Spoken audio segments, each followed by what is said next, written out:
Que Akadosh Baruch Hu protège, vous donne la santé, la joie, la prospérité, Keneratson. Dans la paracha de Ve'eshev, on lit que Yaakov Avinu alav shalom, il a dit à Youssef son fils d'aller voir comment ils vont ses frères.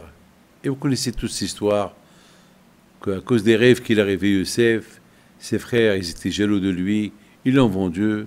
Et maintenant Youssef, il arrive pour voir comment ils vont ses frères. Et on connaît très bien le reste de l'histoire. Il a été vendu. Et malheureusement, il a beaucoup souffert, le pauvre. Et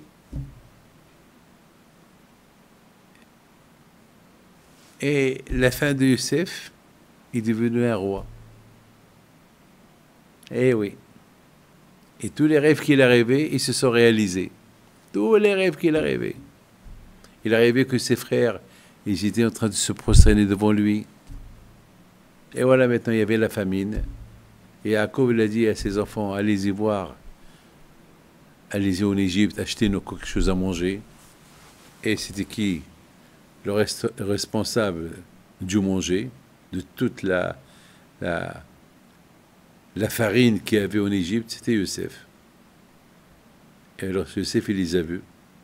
Il les a convoqués chez lui. Ils se sont prosternés devant lui. Et il s'est rappelé des rêves. Mes amis, Youssef Hatzadik alav shalom, avant la famine, il y avait les 7 ans de l'abondance. Et pendant ces 7 ans de l'abondance, il a eu 2 garçons, Ephraïm et Ménaché. Alors vous savez que Ephraïm, c'est le symbole de la Torah, se multiplie. Il faut se multiplier. C'est comme Poro Orbo. Vous savez, dans la religion juive, il ne faut pas se contenter et stagner. Il faut toujours avancer et continuer et répéter et répéter et répéter. Vivre avec la Torah.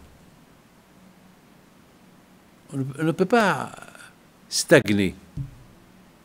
On ne peut pas stagner. Il faut vivre la Torah. C'est ça Youssef Hatzadik. Youssef s'est ajouté. Youssef Hatzadik, il était seul en Égypte, dans un pays qui étaient tous des idolâtres, la débauche, toutes les femmes voulaient de lui, et lui tout seul. Il a combattu son Yetzirah pour rester attaché à Dieu. Et grâce à Dieu, lorsqu'il est devenu roi, il s'est marié miraculeusement avec sa nièce, Osnat, qui était la fille de Dina, sa sœur. Quand il est arrivé en Égypte, le bon Dieu a préparé cette femme-là de la famille de Youssef Hatzadik, parce qu'Hachem savait que Youssef un jour va être en Égypte. Mes amis, apprenez une chose.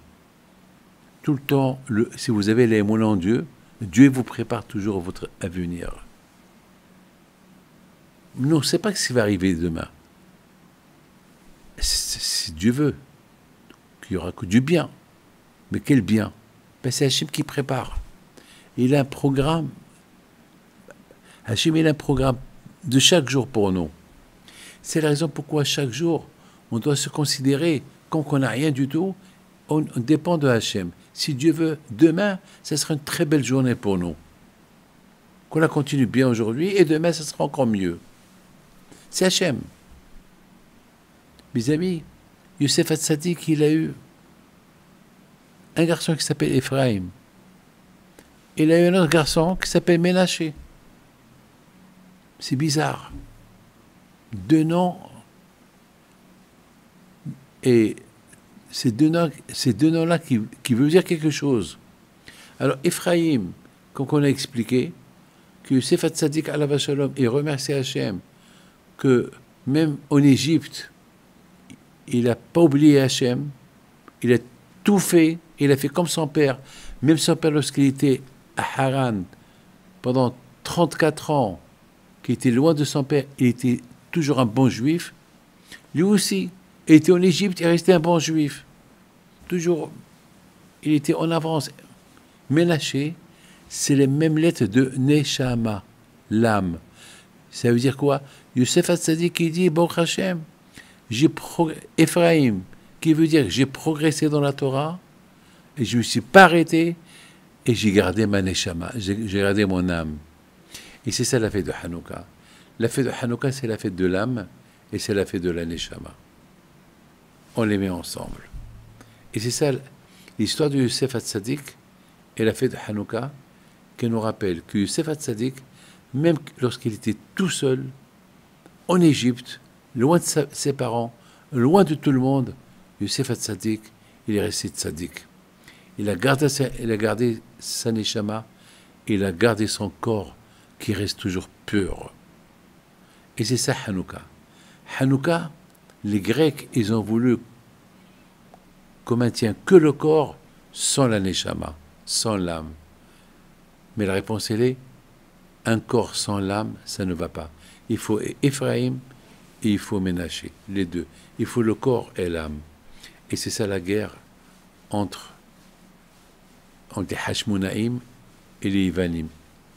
La guerre entre le mal et le bien. La guerre entre l'obscurité et la lumière. Que le Yitzhara, il veut séparer la lumière de l'obscurité. Et nous, c'est qu'on travaille à nous de les mettre ensemble et de rendre le mal bien. Comme je viens de vous expliquer, mes amis, que cette fête de Hanouka, toujours, elle tombe. Toujours cette fête de Hanouka, elle tombe aux environs de la paracha de Ve'eshel, l'histoire de Youssef Hatzadik et ses frères. Vous imaginez Youssef Hatzadik, il est resté juif, attaché à Dieu, même en Égypte, tout seul. Il n'y avait pas son père, il n'y avait pas sa mère, il n'y avait pas ses frères, personne. Il a maintenu, et en plus, il a mis au monde des enfants tzadikim, Ephraim et Ménaché. Et Ephraim et Ménaché, comme je viens de vous expliquer, c'est le symbole de quoi? C'est le symbole de progresser, continuer dans la Torah. Ephraim, c'est le symbole de continuer, du verbe pro, se multiplier dans la Torah, dans les mitzvot. Il ne faut pas stagner. Pourquoi tout ça? Pour protéger Ménaché. Ménaché, c'est les lettres de Neshama, l'âme. Comment voulez-vous que cette âme elle soit protégée dans un corps qui est sale? Impossible. Mais lorsque le corps il est propre, et que le corps il veut étudier la Torah, et que le corps il fait mitzvot, alors l'âme, elle va l'aider. L'âme, elle reste pure. Malheureusement, à l'époque des Grecs, les Grecs, ils ont voulu séparer le corps de l'âme. Ils voulaient séparer le bien, ils voulaient installer que le mal. Mais le corps sans la Torah, il est perdu. Nous, mes amis, notre travail à nous, c'est le mal, on le rend bien. Mais ce n'est pas le bien, on le rend mal. Non, que Dieu préserve. On a une bouche pour parler du bien. Il ne faut pas qu'on rende notre bouche pour parler du mal. Le bon Dieu ne nous a pas créé les yeux pour faire du mal avec les yeux, pour faire du bien. Les Grecs, ils ont voulu rendre tout ce qui est mal, que c'est le mal. On vit avec le mal. On vit. On fait ce qu'on veut.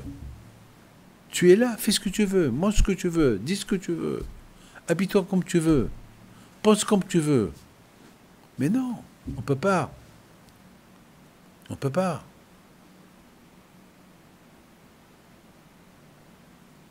Et c'est ça, mes amis, le grand miracle de Hanouka, c'est que, Baruch Hashem, les Hashmonaïm, ils ont fait la guerre contre les Grecs, ils ont gagné les Grecs, et la première chose qu'ils ont fait, ramener l'aneshama au corps.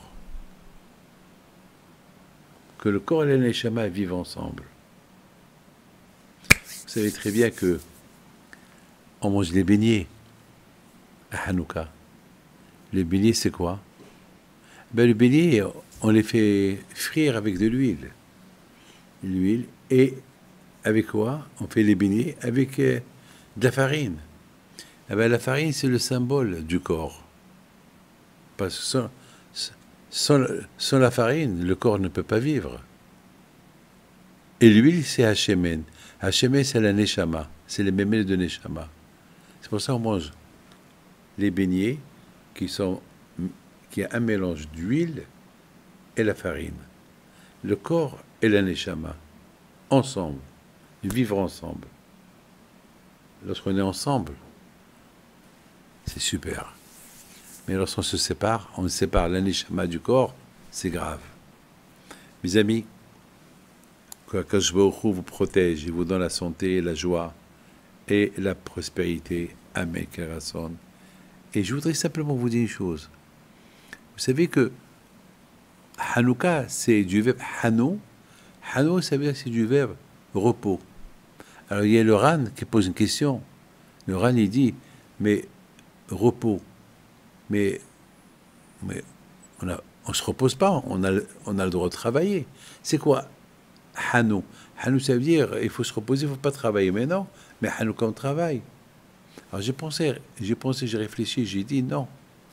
Hanou, ça veut dire que les Juifs, ils se sont reposés de la guerre.